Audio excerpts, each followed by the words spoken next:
नमस्कार, update news 24x7 में जमशेदपुर की खबरों के साथ आप सभी का स्वागत है। देश के पहले स्वतंत्रता सेनानी मंगल पांडे की 168वीं पुण्यतिथि पर ब्राह्मण युवा शक्ति संघ ने भारतद्वार स्थित ओल्ड एज आशीर्वाद भवन में बुजुर्गों के बीच फलों का वितरण किया। इस मौके पर संघ के सदस्यों ने मंगल पांडे के जीवन पर प्रकाश डालते हुए वर्तमान समय में बच्चों का माता पिता के प्रति व्यवहार पर भी चर्चा की और कहा कि वर्तमान समय में भी भाग दौड़ की जिंदगी का ही यह परिणाम है कि माता पिता बच्चों को उच्च शिक्षा तो दिला देते हैं, लेकिन संस्कार देने से चूक जाते हैं, जिस वजह से माता पिता को वृद्धाश्रम में रहने पर मजबूर होना पड़ता है। इसलिए समाज को इस ओर गहरी मंथन करने की आवश्यकता है। आइए जानते हैं इस संदर्भ में और अधिक विस्तार।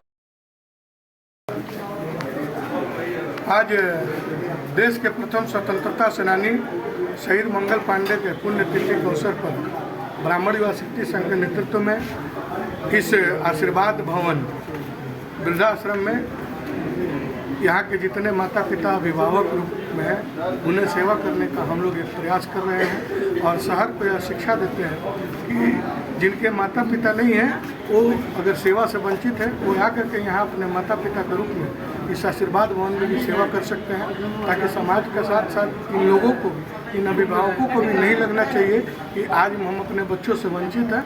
ऐसा शिक्षा जो है कहीं ना कहीं देश के शहीदों के संकल्प में था, तभी यह देश आज़ाद हुआ है।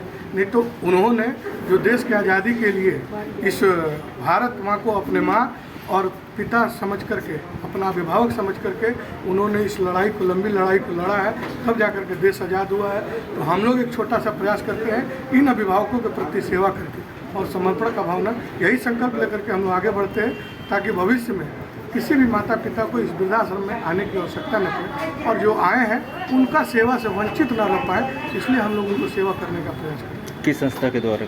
अप्पू तिवारी, ब्राह्मण युवा शक्ति संघ। कितने वर्ष है पुण्यतिथि का? चलिए।